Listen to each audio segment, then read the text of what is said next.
নমস্কার, আপনারা দেখছেন টিভি 24 বাংলার সঙ্গে রয়েছে আমি সুস্মিতা। শুরু করছি নজরে দুনিয়া। কানের মেশিনের বিশ্বস্ত প্রতিষ্ঠান Auditone speech and hearing clinic.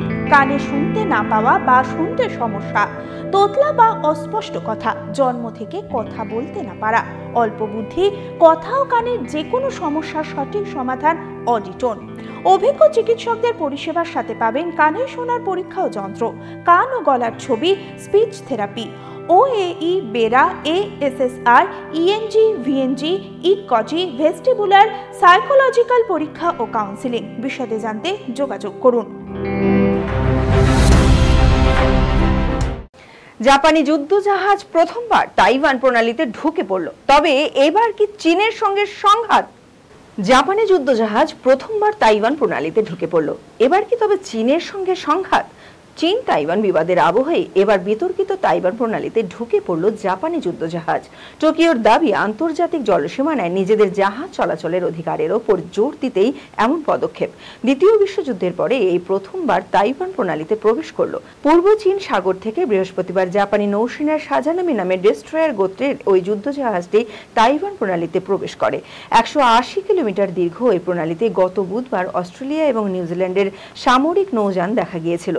ঘটনাচক্রে তিনটি দেশের আন্তর্জাতিক কূটনৈতিক আমেরিকান ঘনিষ্ঠ এবং চীন বিরোধী হিসেবে পরিচিত। আগস্টে জাপানের আকাশসীমার অনুপ্রবেশ করেছিল চীনা বায়ুসেনার নজরদারি বিমান।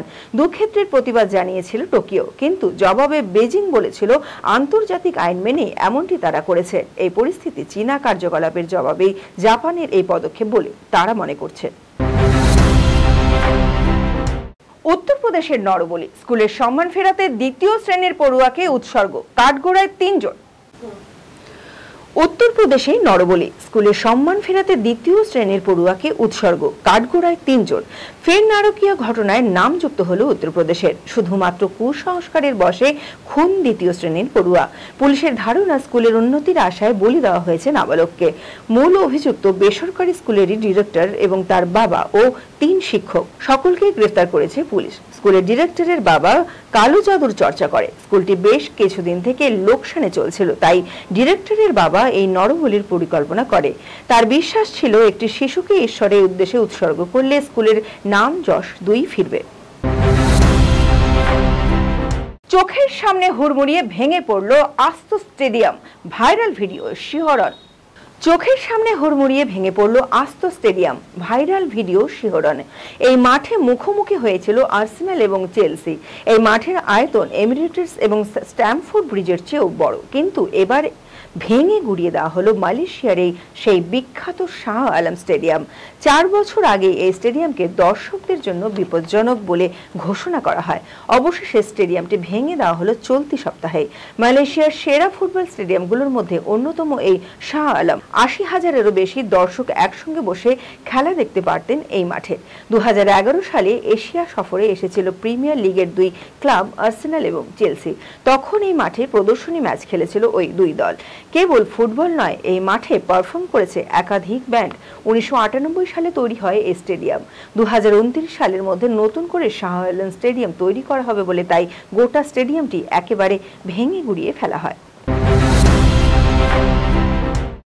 প্যারাসিটামল থেকে প্যান্ডি, গুণমান পরীক্ষায় ডাহা ফেল 53টি জনপ্রিয় ওষুধ। প্যারাসিটামল থেকে প্যান্ডি, গুণমান পরীক্ষায় ডাহা ফেল 53টি জনপ্রিয় ওষুধ। গুণমান পরীক্ষায় ডাহা ফেল করলো 53টি ওষুধ। আর এই চমকে দেওয়া তথ্যের তালিকায় রয়েছে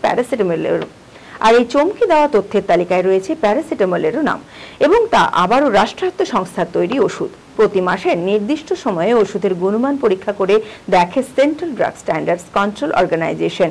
এইবার বহু নামি দামি ওষুধ তাদের গুণগত মান বজায় রাখতে ব্যর্থ হয়েছে। ব্যর্থের তালিকায় রয়েছে প্যারাসিটামল, ক্ল্যাভাম 625-এর মতো বহু অ্যান্টিবায়োটিক সহ বহু হজমের ওষুধও। ওষুধ প্রতারকদের তরফে জানানো হয়েছে, যে সমস্ত ওষুধগুলি পাশ করেনি সেগুলো তাদের তৈরি করা নয়, সংস্থাগুলিকে বদনাম করার জন্য এগুলি করা হয়েছিল।